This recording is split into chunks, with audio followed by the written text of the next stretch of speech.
In the humid nights of New Orleans, in the early years of the 1900s, a shadowy figure prowled the moonlit streets.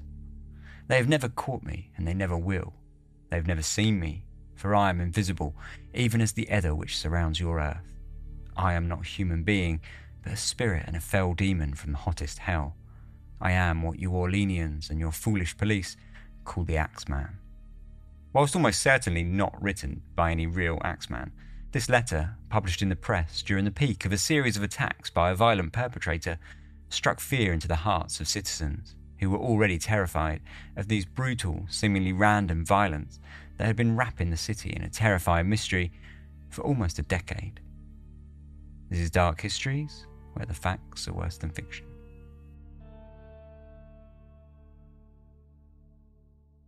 Hello and welcome to Dark Histories Season 8, Episode 14. I'm your host, Ben, as always, and it's fantastic to be back on the mic. This episode is a little bit late, as you might have noticed. I basically picked a monster of an episode to work on after being already strapped for time from the last episode, which was delayed.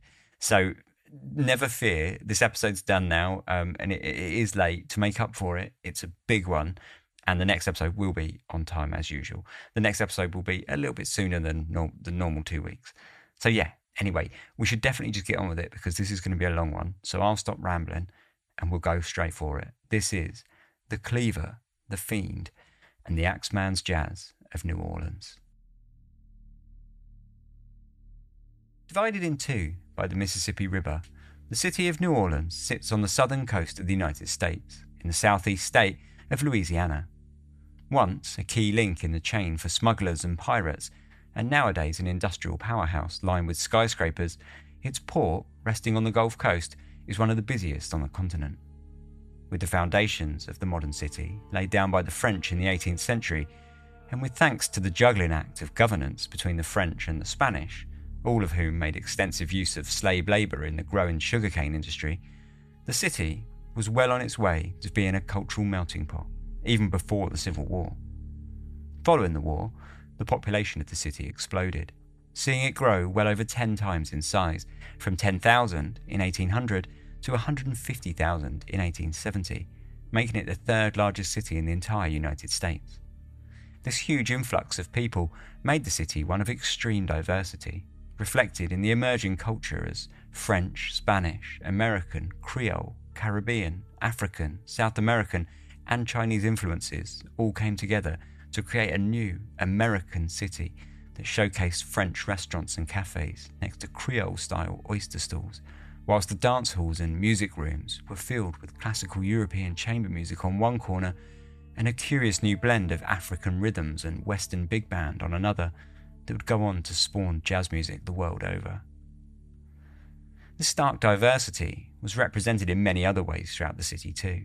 Electric streetcars scooted down avenues lined with Gothic townhouses, and millionaires, rich from decades of sugar plantation ownership, lived just blocks from tightly packed terraces with no proper sewage management and populated by free people of colour and newly arrived immigrants whose unpaved streets were simply impassable by any car or motorcar that might attempt the bone-shaking journeys out of the comfort of their own neighbourhoods. Another key feature of New Orleans, towards the end of the 19th century, was the corner grocery. Almost exclusively owned by immigrants, many of whom were Italian, who, having flocked to Louisiana following the Civil War in order to work as cheap labour on the now wage-paying sugar plantations, had saved enough money to branch out into business ownership for themselves. The embodiment of the American dream, many Italians came to America from the southern area of Italy, Sicily and its surrounding provinces, looking for a better quality of life, away from the poverty-stricken peasant farms that had been deserted by the landowners. Sold cheap fares aboard regular steamships running between Sicily and Louisiana, it was an adventure that was worth a shot for tens of thousands of Italians. Some returned home after saving money on the plantations. Others sent money home and lived in conditions barely any better than those that they'd escaped from in the first place. Many others used their new and most definitely relative wealth to escape the hard graft and set up businesses. Italian-owned barbershops, restaurants and grocers were all common and were frequently paired with a small saloon on the side. The Italian grocery store was a staple in almost every neighbourhood, on the corners of streets that were in many cases only blocks apart. The owners, sleeping in living quarters attached to the rear, were able to keep convenient shopping hours for the vibrant city, with some opening from 5 or 6 in the morning and leaving their doors open until midnight. Nowhere were these groceries more apparent than in the old French quarter of the city, where many of the Italian immigrants had made their home, creating their own sanctuary, which became known as Little Palermo, a tight-knit community where the Italians could feel more at home, away from the discrimination and suspicion so traditionally directed towards minorities. By 1910, over 25,000 Italians lived in New Orleans, injecting their own cultural flavour to the already diverse landscape, and carving their own mark onto the melting pot of American culture and the history of the country. Not that it would all be positive. The summer of 1910 would become the start of a long decade of fear that would permeate from the Italian quarter, placing the Italians and their grocery stores at the centre of a much darker story that would continue to be stoked for almost a full decade, as a mysterious attacker preyed on store owners around the city, later to become immortalised as the Fiend, the Cleaver, or, most famously, the Axeman of New Orleans. August of 1910 had been an unusually wet month for New Orleans. Chaz A. Kaufman Company were advertising their clean sweep sale with linen suits and lawn skirts for $1.50, whilst plans were finalised for laying the founding stone of the Isaac Delgado Museum of Art, set to be built in City Park, central New Orleans, just north of the Mississippi. Far to the east of the park, on the outskirts of the city, August and Harriet Cruty were recently moved into a grocery store on the corner of Royal and Lessop Street just a month earlier, where they sold general goods and supplied the local drinkers with a small bar.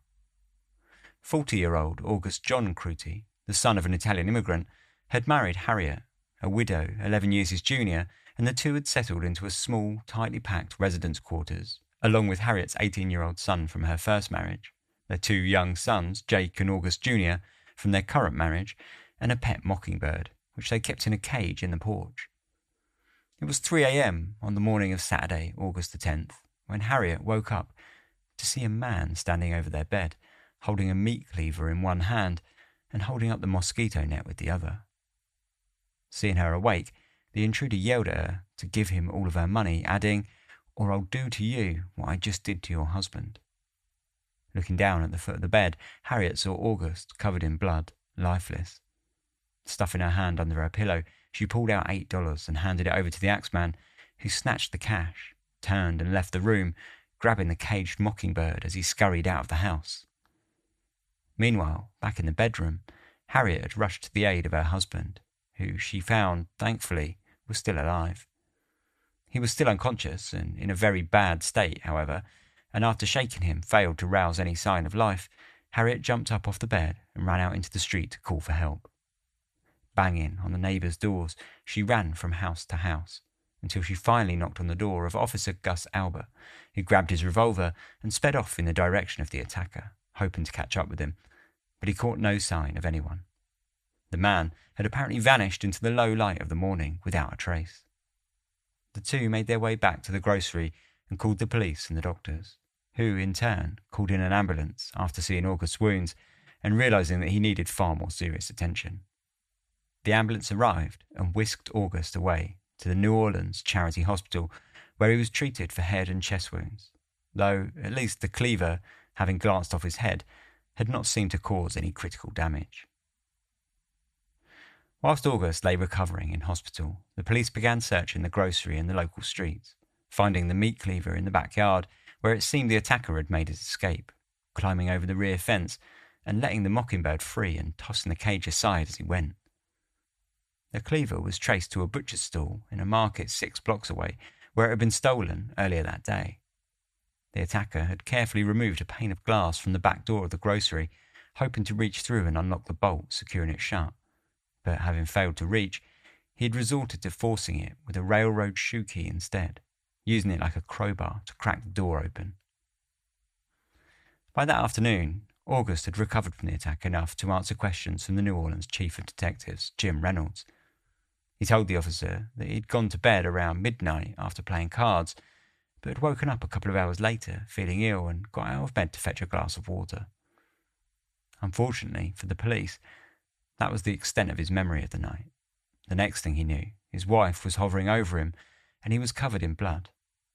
Worse, for the police, August had no idea who the attacker may have been and said he had no enemies and can think of no one that might want to attack him. The one piece of fortune came when Harriet, recovering from the shock of the event, was able to give a description of the man, who she said was about 36 or 37 years old, 5'6" tall, with broad shoulders, clean-shaven, dark hair and a husky voice. He was wearing dark trousers and a blue work shirt with a black derby hat. This, however, was all the police had to go on, and with little else, they assumed the attack had been a robbery gone awry, which was marginally more understandable than the theories bandied about by the press, who were happy to call the attacker a madman, thanks to the low amount of cash taken and the removal of the Cruties bird on this way out. When all was said and done, however, there was very little for the police to move on, and they ruled nothing out, quietly looking into several local-known figures who had a reputation for being unbalanced. Before long, they'd picked up several figures, all of which were given a negative identification by Harriet, before eventually they arrested John Flannery 2 weeks after the Crutie attack, when he was caught trying to break into a grocery store. With a history of burglary and assault, a morphine addiction, and a term spent in a mental asylum, Flannery seemed to tick every single box for the kind of criminal that the police were looking for. Even more damning for him was the positive identification that Harriet pinned on him, despite looking nothing like her initial description of the attacker given to the police on the day after the break-in. Frustratingly for the police, 2 doctors ruled him unfit to stand trial, diagnosing him with disorganized schizophrenia and saying that drugs and alcohol had compromised his mental condition further. Rather than stand trial for the Crutie attack, he was instead left to languish in the parish prison whilst he awaited to be moved to an asylum, which, given what was about to happen, was probably rather fortunate for all parties. When the dust settled on the Crutie attack, the only positive to arrive for anyone involved was the return of the pet mockingbird, which made its way back to the Cruties on its own accord. The morning of Tuesday the 20th September 1910 was a balmy affair. The hottest days of summer had passed, but temperatures still hovered around 88 throughout the night. The Rosettos lived just north of the Mississippi, in a small room adjoining their grocery store, which, like so many, also housed a small bar and a little, more unusual, pool room. 42-year-old Joseph and his wife Concetta, who was 6 years his junior, were both born in the United States, the children of Italian immigrants who had been early adopters to life in New Orleans. With no children, they lived in quite comfortable conditions, or at least less cramped than many. It was 1:45 a.m. when Joseph woke up covered in blood. The mosquito net above the bed had been slashed and he pulled himself up through the torn fragments, clawing his way to the dresser where he kept his revolver. Grasping for it in his hand, he staggered to the porch and fired 2 shots into the night sky before collapsing. Bartholomew Pratt, one of the Rosetto neighbours, heard the gunshots and woke up with a start. Pulling on his trousers, he crept out onto the porch and made his way over to the Rosettos to find a gruesome scene in the bedroom. Joseph and Harriet were both collapsed on the bed. Blood spattered up the walls to the ceiling, leaving dark stains across the room, black in the dim light of the oil lamp. Tearing out into the street, Pratt contacted an ambulance and bumped into Harry Gregson, a policeman on patrol on horseback. He told him everything that he'd just seen, and by the time the two arrived back at the grocery, crowds were beginning to merge outside, clambering to get a look at the macabre scene. Fortunately, the crowd could be put to good use when the ambulance failed to make it through the rough, unpaved streets to pick up Joseph and Harriet, and so the neighbours helped knock together makeshift stretchers so that they could be carried out to meet the ambulances. When the doctors first saw their injuries, they didn't expect them to live, at least not without serious complications, but they did their best to treat the head wounds.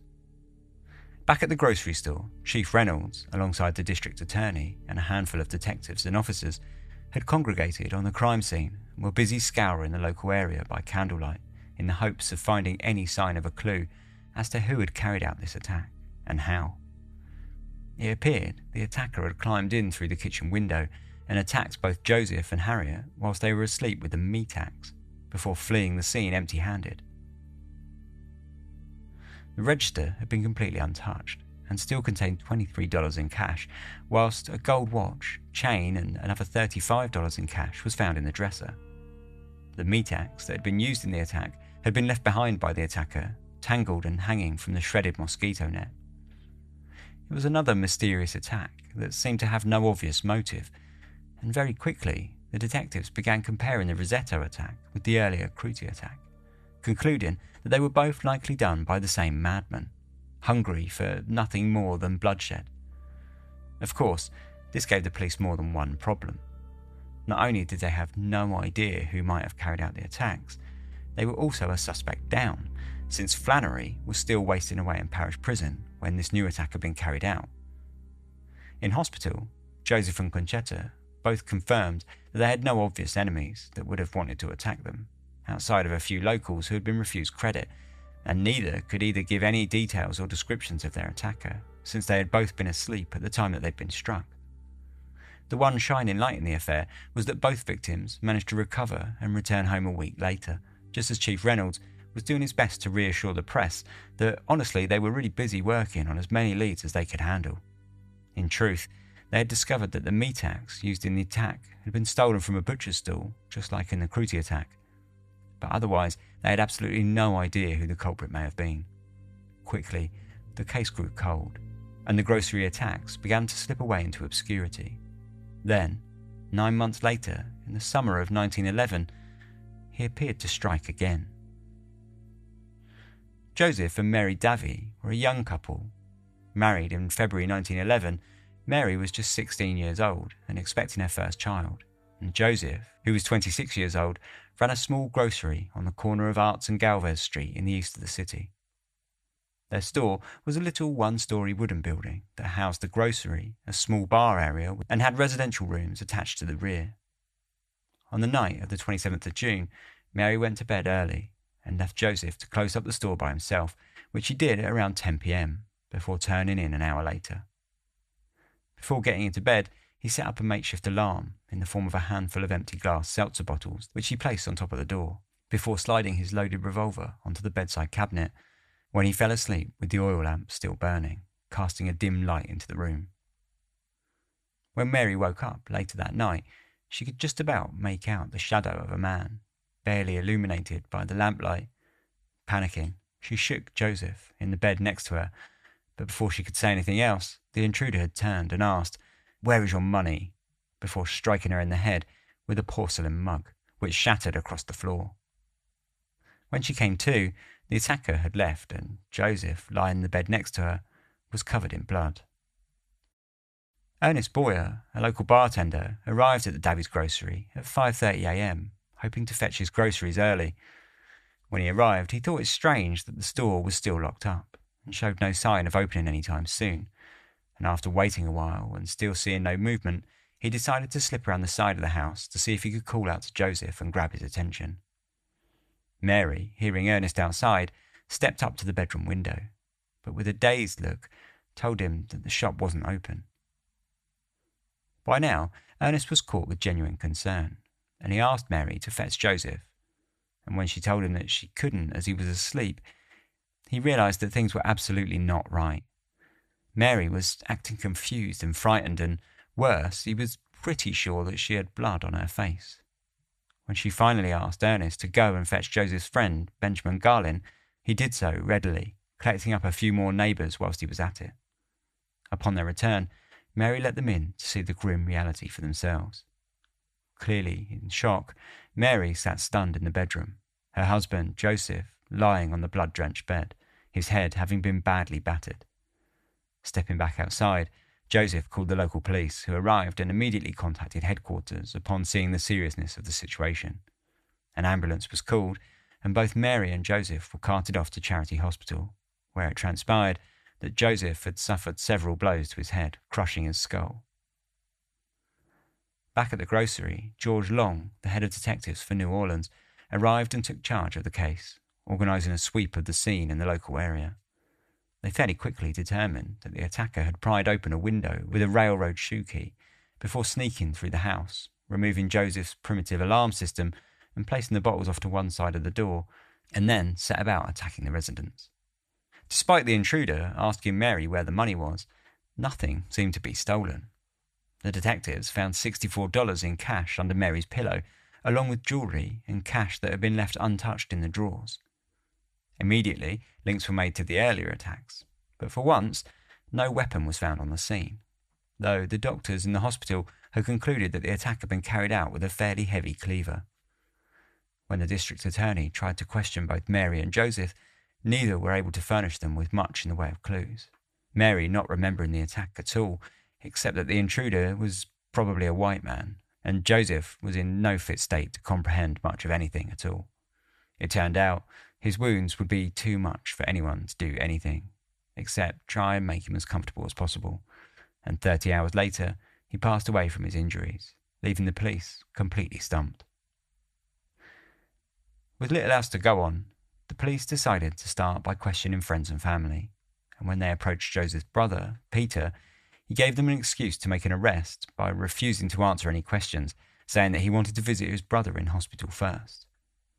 Not keen on that idea, and interpreting his shock and desperation as suspicious, they took him into custody, but he was released soon after when it became obvious that he had nothing to do with the attack whatsoever.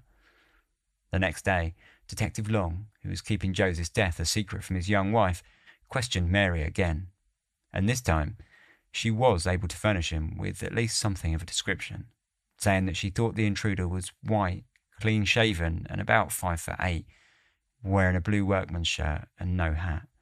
Apparently, he'd crept through their house barefoot, as she could not hear his footsteps as he walked. Left with no clues, no suspects, and a crime that, like the attacks before, seemed to have no motive, the governor of Louisiana posted an advertisement for a reward of $500 to anyone that could provide information that led to an arrest. But, as before, nothing new came to light. The only suspect was a local Sicilian immigrant named Sam Pizzo, who had been seen arguing with Joseph a week or so earlier in his store, with the spat ending with Joseph handing over $2 to Sam, who stomped out afterwards. It wasn't much, but it was the best they had, which, unfortunately, turned out to be less than nothing at all, after it transpired that Sam had been begging in an effort to raise money for his sick wife, and Joseph had felt that he was taking liberties, asking for too much. The police kept him in custody for now, but in reality, they were back to square one with nowhere to turn. The following Friday, however, a new lead would send the police off in a completely new direction, after Joseph's brother, Peter, made his way back to the station in order to hand in a series of letters that he and Joseph had received a year earlier. Not just any letters, they were written in Italian, and they had been threatening Joseph with murder if he didn't hand over $200 to the mysterious writer. Dear friend, pardon us that we are going to bother you, because we're in need, and we ask you to favour us with $200. Be careful and do what we ask you, otherwise you will suffer the consequences. With some degree of nonchalance, Peter confessed that after receiving 3 of these letters and ignoring every single one, he and his brother had simply put them out of their minds and forgotten all about them. As much as this might have sounded incredibly brave or incredibly stupid, the letters did resemble a common scam that had been running around New Orleans at the time, known as Black Hand letters, frequently attributed to a precursor of the mafia. Black Hand crime, as it was known, originated in New Orleans amongst the Italian community, and it was, essentially, a form of extortion. The victim would receive a letter threatening them with death if they didn't cough up a significant sum of cash, and it would have been signed with either a skull and crossbones or, as the name implies, the inky stamp of a black handprint. The mafia tag had already attached itself to Italian crime gangs in the American press, and as black hand crimes frequently targeted Italian business owners, Black Hand and Mafia essentially became interchangeable terms, though in truth there was no particular organisation circulating the letters, and many were little more than a scam. Like a primitive phishing email, the Black Hand letters were more often than not sent by petty criminals and grifters hoping to try their luck, which does make Joseph and Peter's reaction to receiving 3 of these letters somewhat more understandable. Though, of course, the police didn't necessarily see it this way, especially as this letter was their only lead. The same day that Peter had presented the letters to the police, Sam Pizzo was being paraded in front of Mary, who had been asked if she could identify him as her attacker, but she had thought he hadn't looked alike at all. After he'd been brought up in front of August and Harriet Cruty and Joseph and Concetta Rosetto, who also gave a negative identification, the case for Sam Pizzo as the attacker quickly fell apart. With nothing else to go on, both the press and the police began to focus on the letters and the fact that all victims had been of Italian descent, and started to view the case through the lens of Black Hand crime, despite the attacks themselves not really bearing the hallmarks.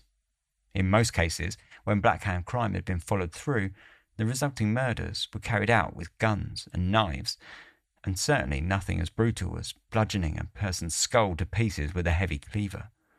Further, Mary's description of the attacker had not sounded much like an Italian. Most people preferred to believe that the 3 previous crimes had been carried out by a single person, but the uncomfortable reality of that theory meant that the attacker didn't seem to have a viable motive, meaning he was little more than a crazed madman with no rhyme or reason to his killings.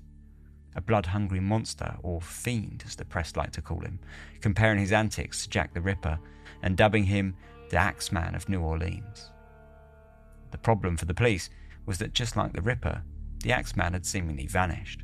With no clues, no leads and no new ideas, the case hit a brick wall, slipping into cold territory, until it eventually fell out of the public consciousness, a mystery unsolved. Which is where it remained for over 6 years, before the Axeman made a terrifying comeback. The outbreak of the First World War in 1914 saw the port of New Orleans expand once more.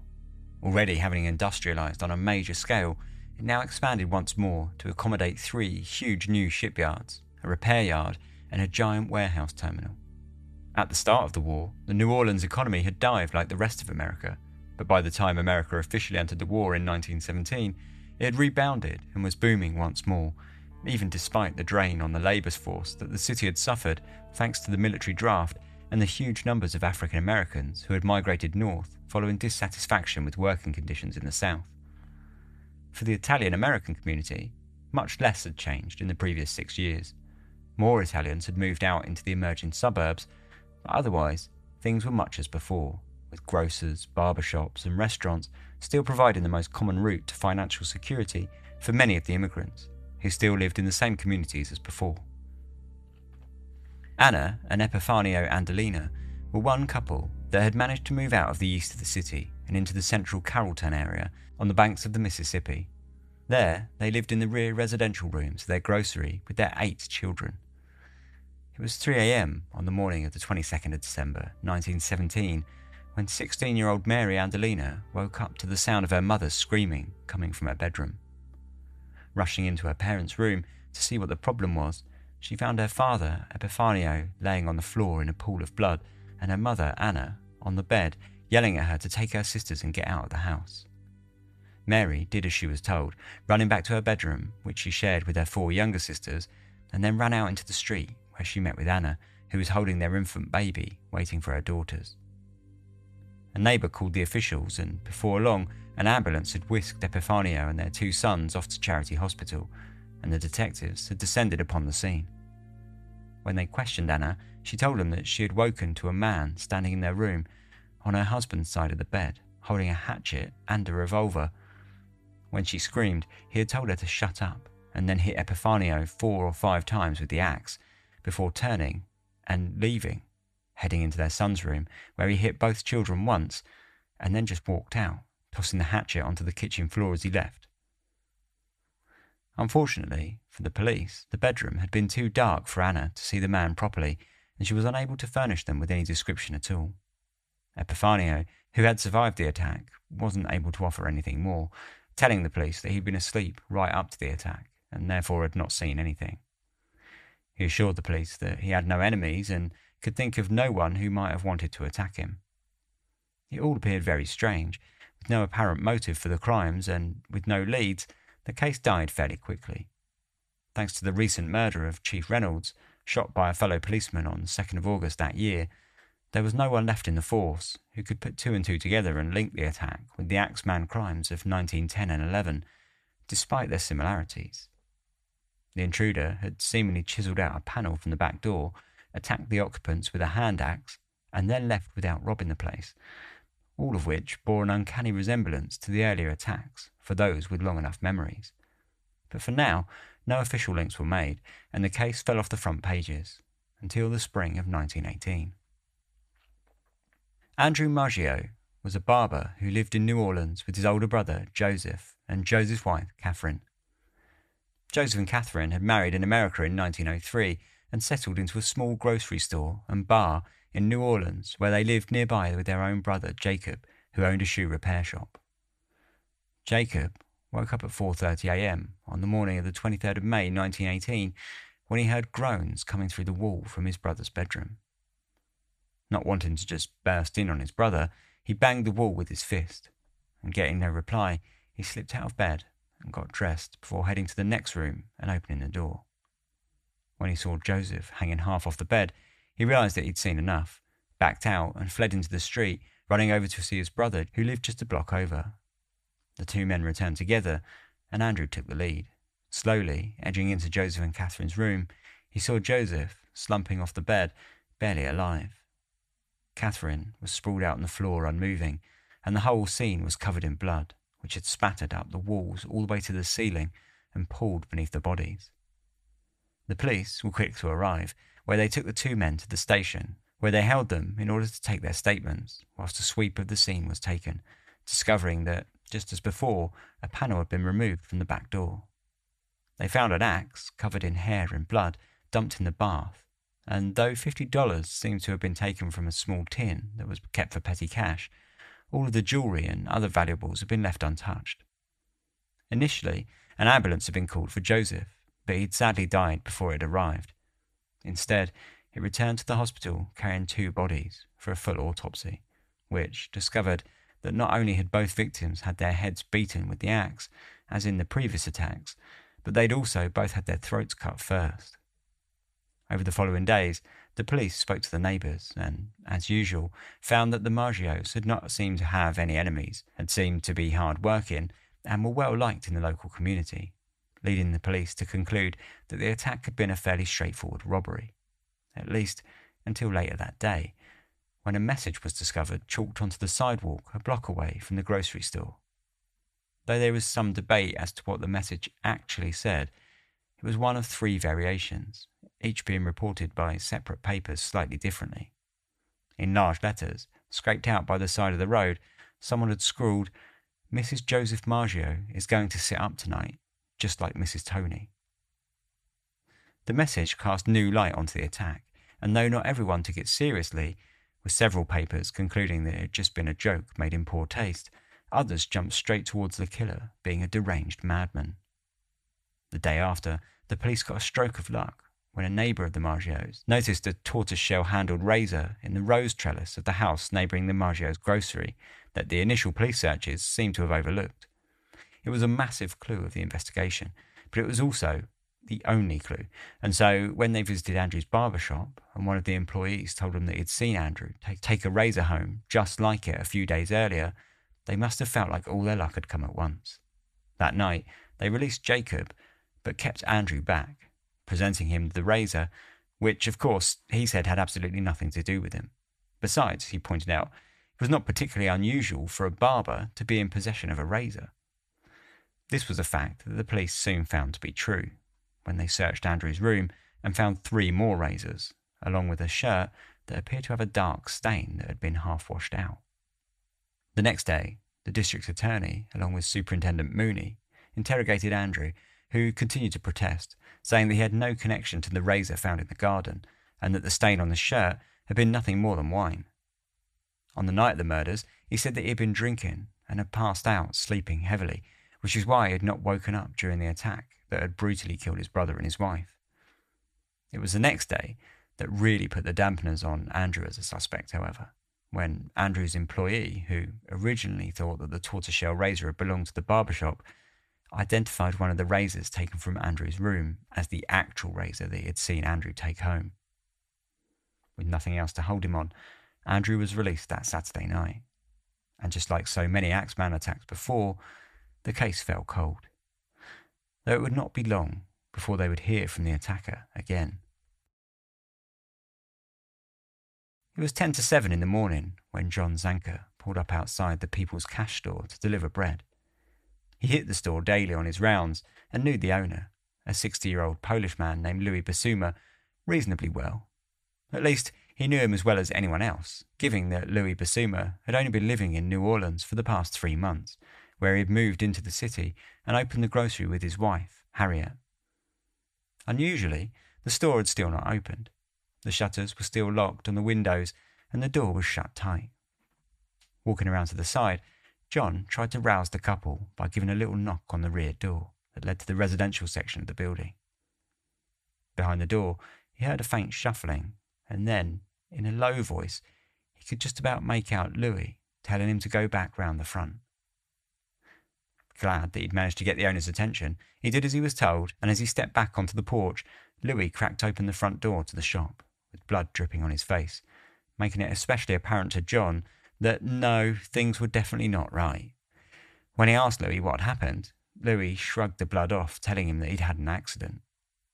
John was not especially believing and asked Louis if Harriet was okay. Again, Louis seemed to be fairly uninterested, saying that he just didn't know. At this point, John took it upon himself to walk past Louis and head out to the back of the shop to check, which was fortunate as he soon found that Harriet was definitely not okay and was, in fact, sitting on the floor of the bedroom, covered in blood and in desperate need of medical attention. Turning back out of the shop and into the street, John went to call an ambulance and then ran to fetch the police. When the medical men arrived at the store, they checked over both Louis and Harriet, finding that Louis's wounds were not life-threatening, though he had taken a heavy blow to his head just above his right eye. Harriet, on the other hand, had taken 2 severe blows to her head that had cracked her skull. Whilst both were being escorted to hospital, the police began their search of the property, discovering the handle of an axe on the back porch, separated from the head, which was also on the porch about 5 feet away. Smearing down the walls from the back door to the bedrooms, bloody handprints marked out Harriet's attack, which appeared to police to have taken place outside on the back porch, before the attacker then moved inside to find Louis. Nothing seemed to have been taken from the store, no cash or jewellery had been removed, and the grocery safe was untouched. Once again, it looked remarkably like an Axeman attack. But when the police questioned the neighbours, some rather surprising facts began to emerge. Louis, it turned out, was something of an enigma. Rumoured to have been quite well educated, he was apparently able to speak upwards of 13 languages. Some said he'd been a rich man who had made his fortune selling coffee from a plantation in South America, whilst others had questioned what he was even doing in the grocery business in the first place. He set his prices so low, they said, that they found it hard to see how he was making a profit at all. Things got even weirder when they spoke to Harriet in hospital, who, whilst under the influence of heavy pain medication, told them that her husband was not Polish at all, rather he was a German. She also told the police that her attacker had stopped by to purchase some tobacco, but when she had told him that they didn't sell tobacco, he had attacked her. This was a rather unusual series of events, given that the shop would not have been open in the first place. As the police were coaxing this story from Harriet, news was filtering to the hospital that some pretty unusual documents had been uncovered back at the grocery, as police had turned up a series of letters written in German, Russian and Yiddish. Quickly, theories were bandied about that Louis was a suspicious character, potentially a spy even, or some kind of anti-American officer, and the police blocked the press from speaking to him as he rocketed to the number 1 spot on their very short list of suspects. An employee at the store was also arrested, but by the next day it was clear that he knew nothing, and so he was soon released. For 6 days, the investigation sat in a semi-stasis, until finally Louis was released from hospital and immediately taken in by Mooney, who subjected him to a string of questions. Louis didn't help his case too much by seemingly talking around any answers, but strangely he did also offer to help the police in their investigation by loaning them his chemistry talents. Slowly, his story began creeping out, and he went on to tell the police that Harriet was not actually his wife at all. Real name, Harriet Lowe, he had employed her as his cleaner back when they had lived in Florida, and she had moved with him to New Orleans and remained under his employ. Concerning his shop, he said that he had worked for some time as a bulk trader prior to moving to New Orleans and had used his contacts and buying acumen to score his stock at low enough prices that he'd been able to undercut the stores around him, which he had done so in order to gain a foothold in this new city. Whilst this all seemed perfectly plausible, it did leave the police in a strange position, especially since Harriet had been busy talking to the press, who she had assured that she had married Louis 2 years earlier whilst the two lived in New York. Admittedly, she said, her mind had not been what it once was before the attack. Things did begin to clear, and after her release from hospital, she did eventually retract her story about the attacker coming over to the store to buy tobacco, also adding that she was certain it had not been Louis that had attacked her. Thanks to the German angle with Louis, several weeks later, when the investigation was quickly running cold, the Department of Justice stepped in and they got involved themselves, picking up Louis to question him on suspicion that he may have been a spy. But whatever he told them seemed to settle their suspicions, and he was released after only a few hours of questioning. This did seem to put something of a dampener on the spy speculation in the press, and as one story faded, another news story rose, this time linking Louis and Harriet's attack with those earlier, once more suggesting that the Axeman of New Orleans had been busy. The problem here was that neither Louis nor Harriet had been of Italian heritage, nor had they been attacked in their beds, given the attack had been carried out a few hours later than the time the Axeman had usually come to be known to strike. Mooney himself wasn't sold on the idea, and he still thought that Louis was a suspect. Then, just as the investigation was running out of road, another attack took place on the night of the 4th of August that once again threw everything up in the air. Mary Schneider had woke in hospital following an attack that had seen her sister, Kate, asleep in the adjoining cottage, called the ambulance just in time to save both her life and the life of her unborn baby, which she had given birth to following the attack. Mary's husband, Edward, had worked nights, and as such, she'd been the only one at home at the time of the attack. The intruder, still completely unknown to the police, had broken in and struck Mary around the side of the head with a lamp before leaving behind over $400 in cash and doing little else than upturning the contents of a wardrobe. Mary, asleep at the time of the attack, knew nothing about it at all, and as usual, the police were left staring at a case quickly turning cold. The press, on the other hand, were making themselves exceptionally busy, stoking the growing hysteria that the Axeman had returned and was, seemingly, some kind of unstoppable evil force. In efforts to counter, the police placed extra patrols on the streets at night, which only then made them seem even more helpless when less than a week later, the Axeman hit again, this time striking another Italian-owned grocery, attacking an Italian barber named Joe Romano, who had lived on the premises with his sister, Lily Bruno, who owned and ran the grocery with her teenage daughters. The Axeman had placed a board up against the rear fence of the grocery, scaling it to get access to the rear of the building, where he had found an axe in the shed in the yard, which he used to beat Joe in the head with, before discarding it on the floor and then fleeing out the way it had come. Mooney and his cast of detectives had arrived shortly after a neighbour had called the police in an ambulance for Joe and fingerprinted the whole place, where they found the only thing stolen had been Joe's wallet. Pauline Bruno, Lily's 15-year-old daughter, who had seen the attacker standing in her doorway, gave a description to the police, saying that he was a tall, heavily built man wearing dark clothing and a dark hat, who had been especially light on his feet, possibly tying into the reports from most of the attacks that the Axeman seemed to operate in bare feet. Sadly, that evening Joe passed away in hospital from his injuries, as the axe had been sharp enough to cut clean through his skull and into his brain. As the case elevated from assault to murder, the Axeman legend continued to grow in size, and before long, riding the wave of hysteria that was now quickly growing in the streets of New Orleans, everyone seemed to have an Axeman story. Some, like the grocery store chain Piggly Wiggly, even used the Axeman's growing infamy to their advantage when they took out an advertisement in the local paper on the 23rd of August to promote their prices. "Attention, Mr. Mooney and all citizens of New Orleans. The Axeman will appear in this city on Saturday, August the 24th. He will ruthlessly use the Piggly Wiggly axe in cutting off the heads of all high-priced groceries. His weapon is wonderful and his system unique. Don't miss seeing him. One can only imagine the anger that may have been expressed by Mooney for being called out so candidly. The fact that Piggly Wiggly was a grocery store chain only seemed to make the advertisement seem in even poorer taste.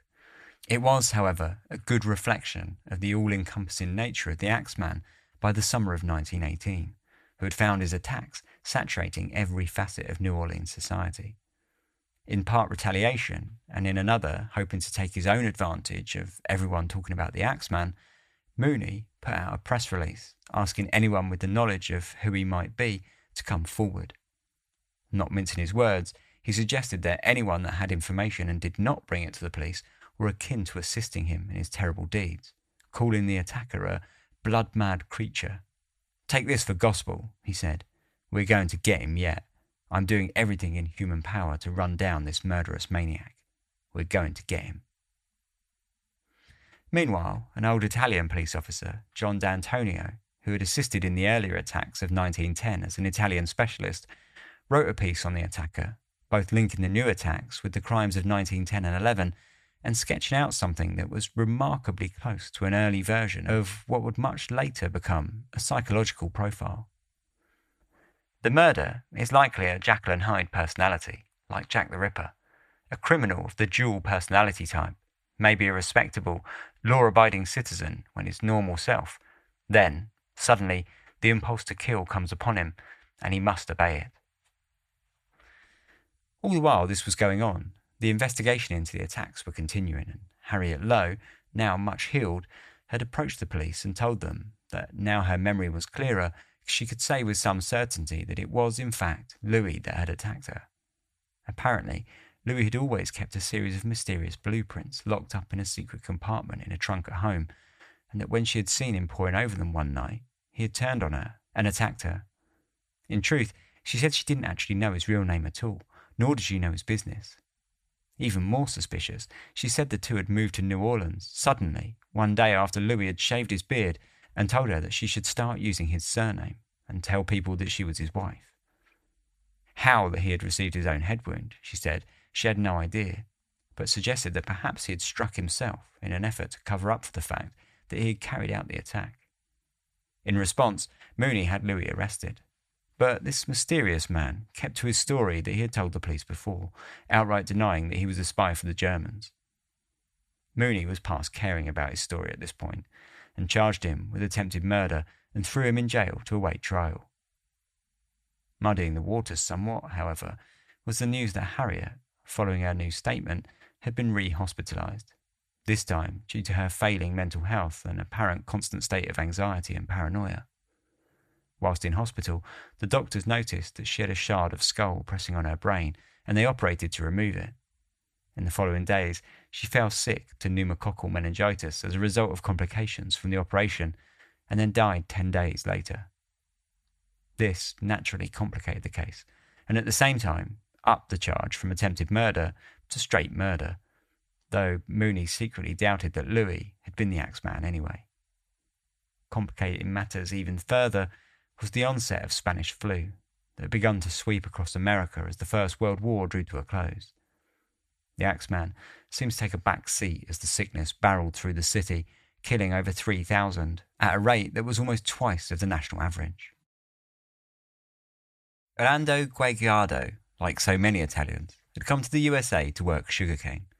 He'd married in 1883 to another Italian named Rosalie Lillian and had settled down to have 4 children, 2 girls and 2 boys.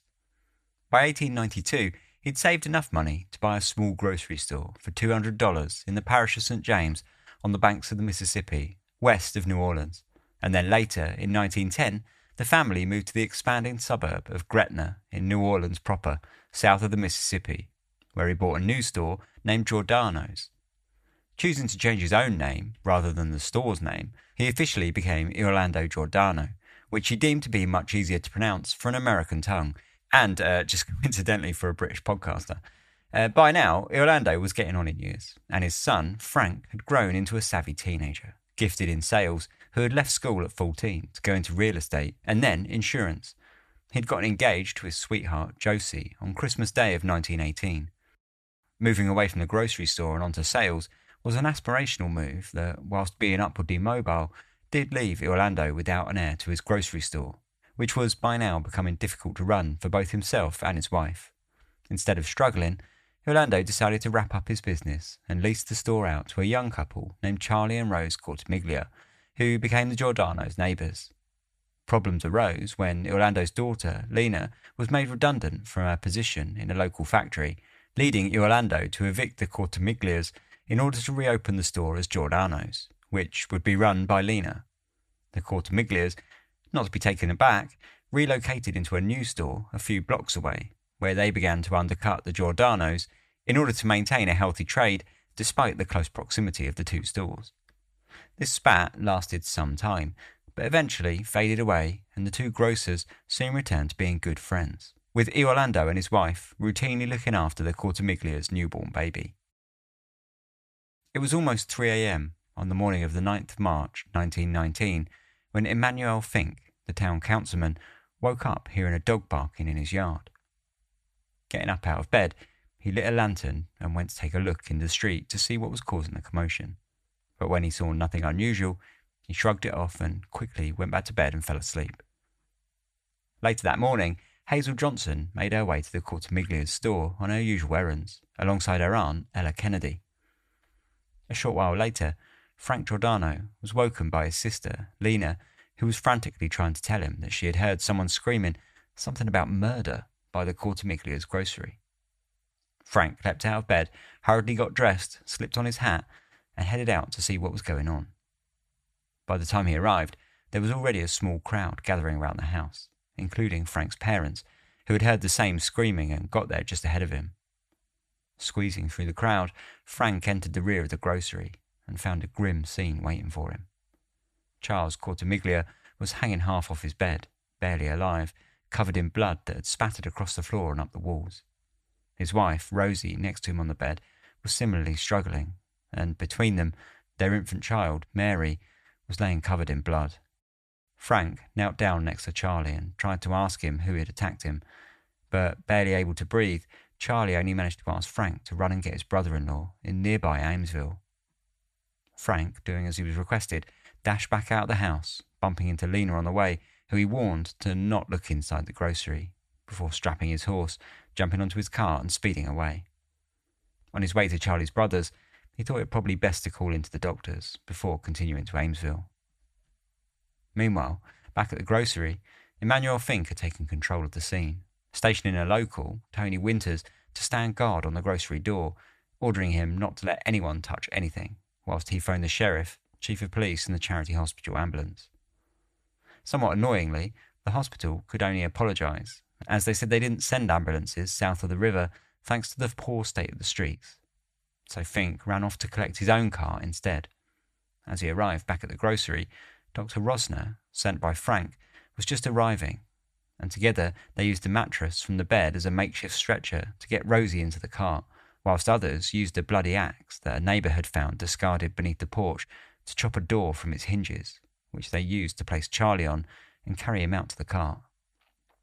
Realising it was too late for the baby, the doctor only threw a blanket over the dead infant, before seeing Fink off on his cart, where he was headed for the ferry over the river to the hospital. When they finally arrived in hospital, Dr. Liedenheimer inspected them both, where he found that Charlie had been struck twice in the head, suffering a fractured skull and brain injuries in the process that had left his life very much in the balance. Dr. Jerome Landry took over on Rosie, whose wounds were not quite as life-threatening as her husband's, though still fairly critical given that she had a fractured skull that was putting pressure on her brain that needed to be operated on immediately. By Monday, both were still alive, much to the doctor's surprise, though both were still unconscious. In the absence of any statements from either, rumours quickly began circulating in the neighbourhood, and they did not look especially good for the Giordanos. Most people remembered that the pair had fallen out over a rental dispute, but few remembered the far more boring fact that that particular rift had been smoothed over long ago. As a result, Frank and Orlando quickly became the primary suspects. The inquest was especially uneventful, with both Orlando and Frank giving testimonies, admitting that they had at one point fallen out with the Cortimiglias, but stressing that they had long since made that up and that they were now essentially like family, frequently looking after their baby in their own store, even as recently as the day before the attack. Meanwhile, Charlie and Rosie were waking up in hospital, and Mooney, who had obviously ran out of ideas, having arrested his primary suspect, a black man named Charles Anderson, who bore absolutely no relation to any Axeman description as yet, paid them a visit, where they gave Anderson a negative identification, dashing Mooney's one and only desperate lead. Then, 3 days later, on the Friday after the attack, Rosie dropped a bombshell on the police that would change the case entirely. The attacker, she said, had been Frank Giordano, together with his old man, Orlando. This was a statement which Charlie also confirmed.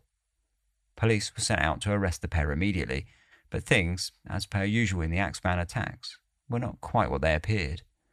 When a reporter caught wind of the accusations made by the Cortamiglias, he took it upon himself to visit Charlie in hospital, where he questioned him on who the attacker had been. Now, Charlie, far from being certain of anything, said only that he didn't know who had attacked him. Struggling to answer at all, he said that he hadn't seen the man's face. It later transpired that Charlie, hopped up on painkillers and opiates, was simply responding yes to any question asked of him, which was discovered when one reporter asked him if he was a Frenchman, which he confirmed. Unfortunately for Frank and Orlando, the sheriff was confident that he had the right man anyway, and the public, still terrified of the Axeman, were more or less behind him. In the days following the attacks on the Cortamiglias, the hysteria of the Axeman's attacks had only continued to grow and seemed to come to a head when the local paper printed a letter, apparently written by the Axeman himself, a week after the attack.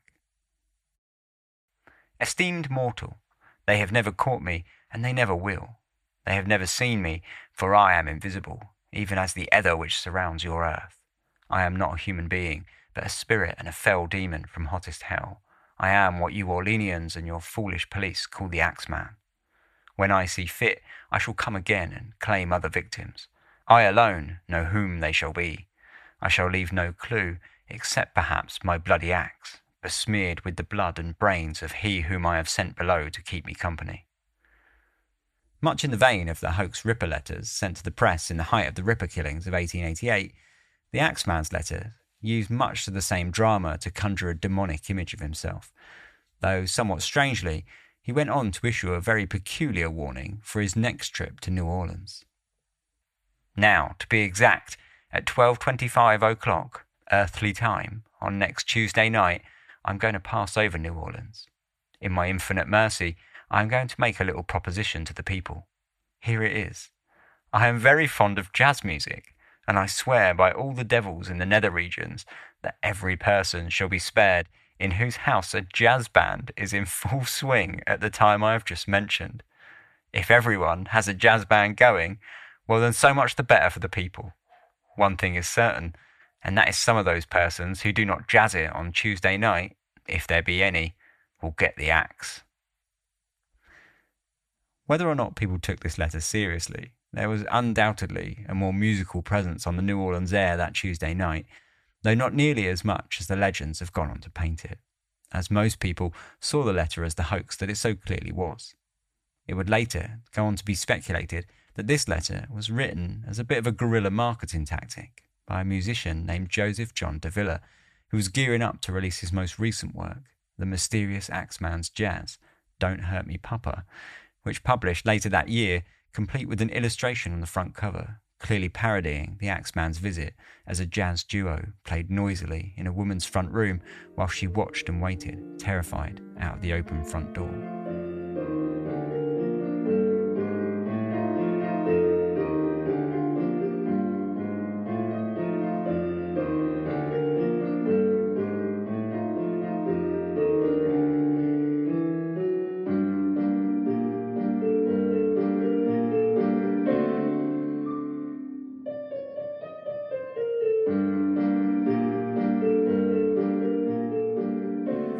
On the 28th of March, Rosie Cortamiglia left the hospital, only for the sheriff to arrest her immediately as a material witness. Within 24 hours, she had been released, but only after she had left the police with a signed affidavit stating that Frank and Orlando had carried out the attacks. The inquest resumed shortly after, concluding with a ruling of murder against both Frank and Orlando. Recognizing that the situation required legal assistance, the Giordanos secured the service of H. Burns Jr., who applied for a pre-trial hearing as his first port of call, on the grounds that Rosie had been coerced into signing the affidavit. His application was promptly granted and then thrown out again after the inquest jury indicted them both, setting the trial date for the 19th of May, effectively cancelling any potential for a pre-trial. All the time this had been going on, Louis Basuma had been sitting in jail, waiting for his own trial, which was finally scheduled for the 30th of April. Superintendent Mooney was called as a witness, who admitted that he believed that all the attacks had been carried out by a single perpetrator, which, if that was the case, then it categorically ruled out the guilt of Louis, considering the attacks had continued all the while that he'd been locked up. The defence also argued that Harriet Lowe's memory had been badly injured in the attack, and that she was not of sound mind when she had made her accusations against Louis. This was helped along by the housekeeper, who confirmed that Harriet had seemed to become unhinged as the days had progressed following the attack. She said that she had started to pray constantly, and that she had said that she saw visions of Christ and seemed to be in a constant state of fear and paranoia. When the medical experts were brought to the stand and asked if it would have been possible for Louis to have struck himself in the head hard enough to have caused his own injuries, none were able to give a solid answer. The jury took only 30 minutes to return to the court and deliver a verdict of not guilty, allowing Louis Basuma to finally walk free and return to his grocery in New Orleans. Finally, after so many attacks, so many dead ends, and so many false leads, the trial of what the public were pretty convinced was the real Axeman, or Axemen as it apparently transpired, was due to start on the morning of Monday the 19th of May, 1919. The fact that so many had the men down as guilty long before the trial even started made setting up the jury particularly difficult, and it ended up taking 3 full days before a full contingent could be selected. On Thursday morning, shortly after the trial had gotten underway proper, Rosie was called in as something of a star witness. During her testimony, she told the court of how she had seen both Frank and Orlando in her room on the night of the attack, and of how she had seen Frank raise and swing an axe, striking the baby 3 times whilst it lay next to her. When he had finished with the baby, he turned to Rosie and struck her twice. The cross-examination from the defence had to be especially careful, treading on eggshells lest they be seen by the jury to be accusing a victim. Their primary angle of attack was on why Rosie had not let out a scream at any point during the attack, which she waved off by saying that she had not had the time. How about when the attacker had left the room to go and collect the axe? The defence then asked. You had no chance to holler while he held your hands, and his father went into the other room and got the axe, and brought the axe back into that room, and handed it to Frank, and Frank hit the baby 3 times, and then hit you. You mean to tell this jury that you did not have time to holler? Disbelievingly, the defence continued to press the point that all she had to do was try and wake Charlie, who kept a revolver on the bedside cabinet. This wasn't the only point of weakness in Rosie's story, however. She also had told the court that Frank had somehow managed to hit the baby, grab hold of the baby, grab hold of her, and then hit her twice, all with only 2 hands. Rosie's only reply was that she didn't know how he'd done it. The defence then turned to the statement that she had signed whilst under arrest, calling for it to be handed into the court as evidence, as they believed it would contradict the testimony that she had given in court. Frustratingly, the prosecution denied the appeal, saying that it was not part of the public record, and the judge ruled in their favour. As a final route of attack, the defence then had Rosie admit to the court that not only did the Giordanos routinely watch over their baby Mary, but that the baby even called Orlando Grandpa, somewhat undermining the argument that the 2 families had been enemies ever since the grocery store rental fiasco that the prosecution was using in their favour. Charlie took the stand shortly after Rosie. His own testimony was far quicker, as he told the court he remembered nothing of the attack. Whilst the defence made their own case to the court, they called upon Lena, Frank's sister, to testify that she had not heard Frank wake up in the night, and that when she had seen him the following morning after the attack, He had been wearing the same clothes he had been wearing the night before, and they were decidedly not covered in bloodstains. When they called Superintendent Mooney, he once again saw it his duty to tell the court that he believed all of the Axeman attacks to have been carried out by a single perpetrator, just as he had done in Louis' earlier trial, a fact that the defence used to show the jury that none of the attacks had seemed to have any personal link, and that small squabbles over property and business had had no bearing on any of the attacks. They next tackled Rosie's mental state following the attack, and several witnesses were called to show how Rosie had changed her story several times over the weeks following the attack, before she had been arrested and signed the affidavit. In one of the more dramatic moves, the defence had the Cortamiglia's back door brought into the courtroom and asked Frank to try and squeeze through the panel which had been removed during the break-in to show that he could not fit.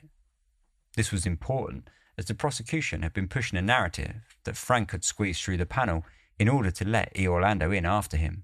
This was a key point to there having been two attackers. Perhaps the most damning testimony, however, came from Dr. Landry, who had supervised Rosie while she had been in hospital, who testified that he did not believe Rosie to have been in a condition to make an accurate accusation on the date that the statement had been signed.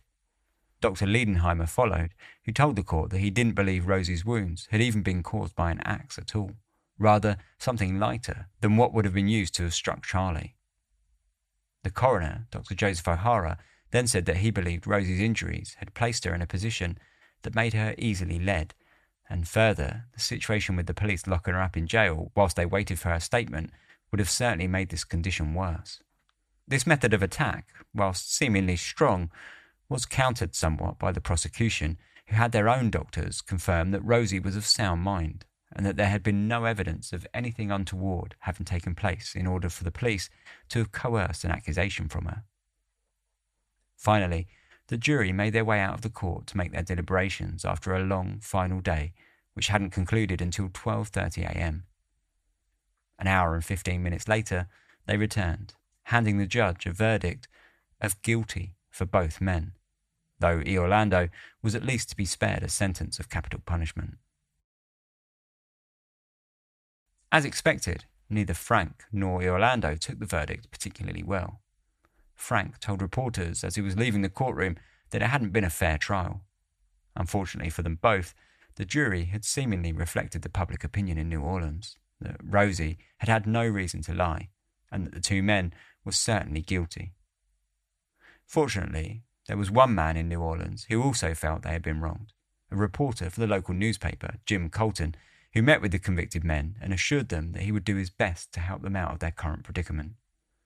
Meanwhile, the defence attorney, Burns, filed for a retrial, though the result would have to wait until the autumn thanks to the courts taking their summer vacation. And when they finally did return, the application was denied. Not willing to stop there, Burns elevated his case to the Supreme Court, but after several months of the Giordanos stewing in a damp jail cell, waiting helplessly to see out their fate, everything was once more turned on its head. In the months following the conclusion of the trial, the Cortamiglia's grocery business had floundered badly, a situation that had certainly not been helped by Charlie shooting himself in the hand, sending him back to the hospital after the wound had become infected. At the same time, Rosie had taken on a new role, and one that was a far cry from grocery store ownership. When the police made a raid on Storyville, the New Orleans red light district, they came upon Rosie, at the time servicing the needs of an off-duty police patrolman, and so they promptly arrested her.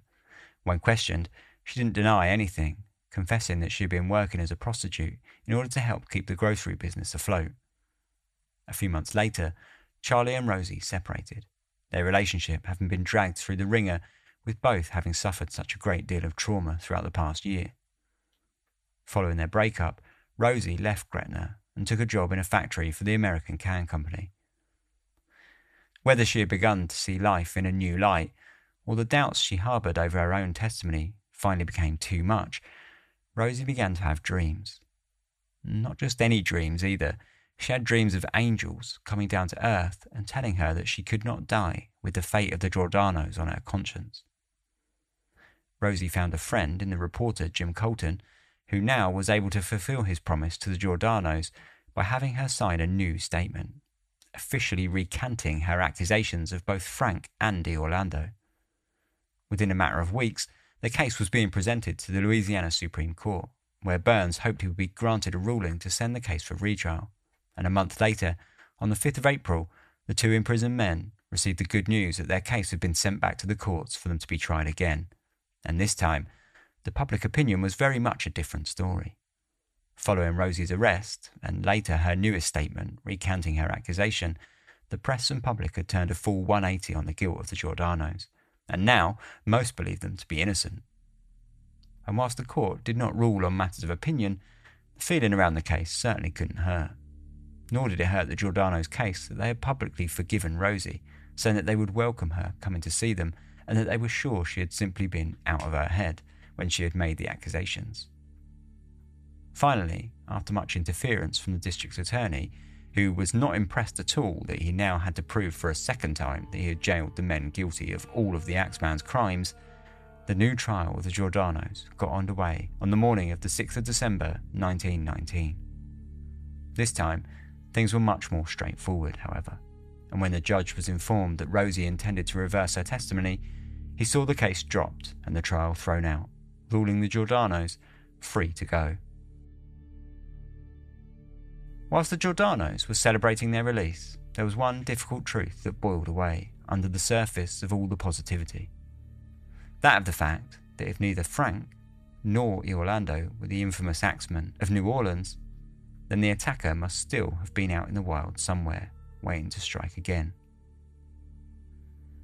But he did not. After 1919, the mysterious attacker appears to have vanished entirely, and this time for good. At least, as far as the most common theories go. There are some that believe he simply left the city, having drawn too much heat in New Orleans, and they point to a series of attacks from around Louisiana, including one on the Sparrow family, which saw a scene all too familiar with those that knew the Axeman cases. It was December of 1920 when Rosie Sparrow, her baby and her husband Joseph were attacked in bed with an axe.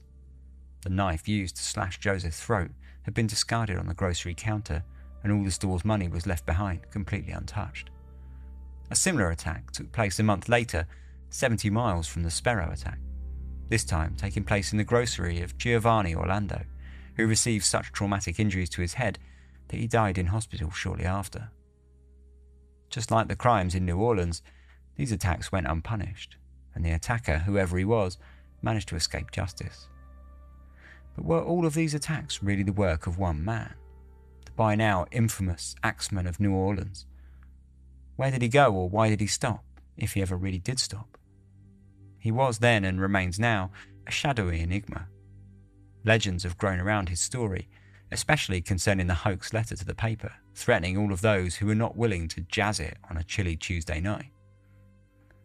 Whatever the truth, the crimes now fall into the same category as those of the Ripper that he was so frequently compared to by the press of the day.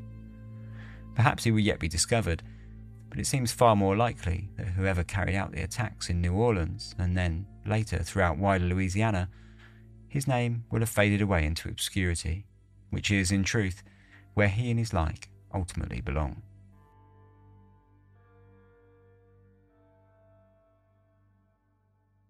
So that was the story of the Axeman of New Orleans, and we've got a bit to talk about that after these short advert breaks. So yes, welcome back. The Axeman of New Orleans. Where do we start with this one? I mean, firstly, I guess we'll just talk on the silly side of things. The Axeman's Jazz. What a tune. It's great. Reminds me hugely of a Dragon Quest soundtrack. It reminds me of the casino from Dragon Quest. But it's just brilliant. It's great.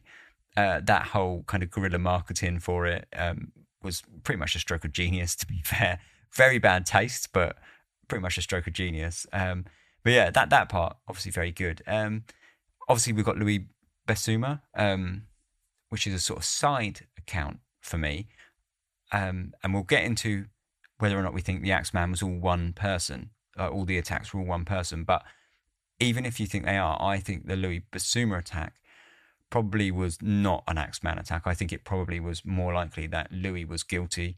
I think he probably did hit his wife / not wife. I think it was probably a case of domestic violence more than anything, and not at all related.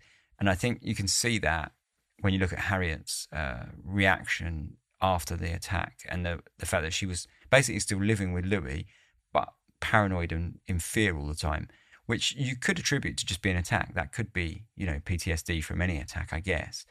But I think it also shows that it was potentially, fear of Louis. And I think what backs it up is the way that she said that it was him, and then she came back and said that it wasn't him.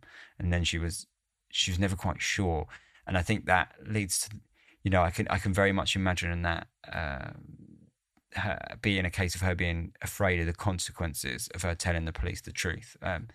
I don't think it makes sense. I don't think it really fits in with the canon of all the other attacks either. So I think that is a separate case. But now we talk about, were they all Axeman crimes? And this is interesting because I'm not convinced they are. I think, it's very difficult, right? Because I'm not convinced they all are. But if you assume that they are all different, then you've got to say why, because so many of them, nothing was stolen. And so if nothing was stolen, why were there these copycat attacks? Then you're left with the idea that people were copying the attacks just to attack someone. And that's very strange. That suggests that there are lots of psychotic people living in New Orleans at the time, which, maybe there was, but I'm not sure. So it makes it really difficult. So I'm very torn between whether they were all Axeman cases or whether they weren't. I think what I settle on is somewhere in the middle, as usual. I think I settle on the fact that there probably was an quote unquote Axeman, and I think he was doing repeat attacks. But I think some of these cases, they don't quite fit the MO, and I think they were more likely to be just robberies that did go awry and were sort of pinned on the Axeman because the burglar was using the Axeman as a cover.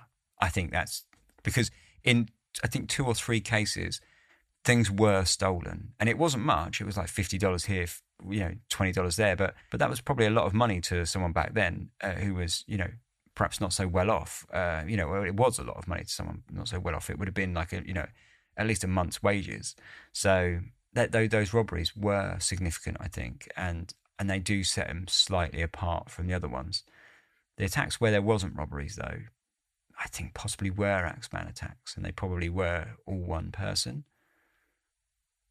Really interesting case.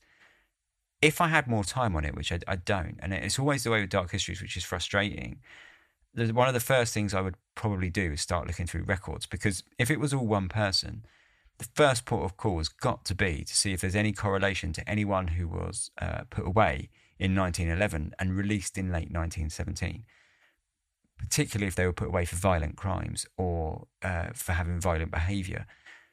It would be really unlikely to find such a neat correlation, I think. But that would be my first move. And the reason I say this, and without doing any work on it at all, my first thoughts are that 6 years is quite a weird sentence back then. Most sentences were less than 5 years at that point, and the vast majority of sentences over 5 years were much, much longer. This was kind of countered by people being paroled as a pretty common thing back then. But, it's still quite a strange sentence. It's very much in the middle for a violent case. So I think it would be tough to find someone with that correlation. But I think if you did, it would certainly squeeze the pool of potential suspects very much down. I have done a little bit of work. I say I haven't done any work, or I've done the minimal of work, which was looking through New Orleans homicide reports from 1911, and I found nothing that stood out that would suggest homicide. Thing is, if he went away for like 5 years, that doesn't necessarily have to suggest it was homicide. If he went away for 5 years, it could have been just a violent assault. I guess what I'm getting at here is, if anyone was interested in this case and wanted to sort of start looking into potential suspects, you really need to look at like court transcripts and if there are records for jails and if there are records for asylums in New Orleans or even just the wider Louisiana, and try and find correlations to those dates. I think that would be a great starting point. Like I say, I think it would be incredibly fortunate to find a correlation that was so neat. But if you did, that would at least give you a very small group of people that you could then start looking into. If you can find out where those people live, if you can find out where they, commuted, or where they shopped, or any of those things, then it might give you an area that then, makes it even smaller pool of people. We're already talking probably a very small pool of people. Now, all of this stuff was done. I mentioned all this stuff. It was all done for Jack the Ripper. It's one of the most common things that sort of amateur ripperologists get into is the records of asylums and stuff. Frustratingly, with America, I know with it being like so fractured back then, well, even now, like with states having their own rules and stuff, I don't know about the records of New Orleans. Like I say, I did manage to get hold of homicide reports from the police for 1911, but that's not anywhere near enough. And I just don't have the time to dwell on this case. But I think it's a really interesting one. And I think, as far as I'm aware, this work hasn't been done.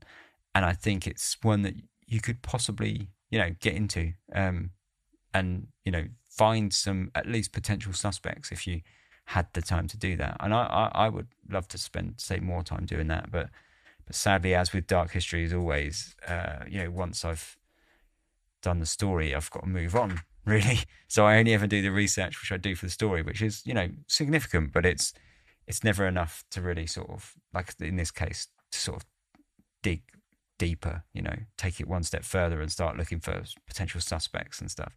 So that's what I would do. If we think that it is a single Axeman, I think that it probably was, but that some of these cases are not canon. I think they're probably robberies that were used the convenience of the Axeman hysteria. That's what I would say. Anyway, thanks very much for listening. It's been a long episode, so I'll leave it there. Thank you very much for listening, as always. I hope you enjoyed it. If you'd like to contact me, you can do so. contact@darkhistories.com is the email address. Also on all social media. You can find me, mostly Instagram is what I use. So I'm on there as Dark Histories. You can also go to darkhistories.com, which is the website, and it's got links to everything, Discord, all stuff like that. Also ways that you can support the show if you'd like to, which would be very much appreciated. Dark Histories is completely a one-man band, which is great because I don't have like huge overheads in terms of like paying staff, because I'm the only staff. But at the same time, it does mean that I shoulder a lot of the burden, which is quite scary sometimes. But obviously that's offset by all the support that I do receive. So yeah, if you would like to support, that's greatly appreciated. Anyway, enough of that spiel. Let's leave it there. Thank you so much for listening again. I hope you enjoyed it. I'll be back, not in 2 weeks this time. I'll be back in about, 10 days for the next episode. So until then, take care. Sleep tight.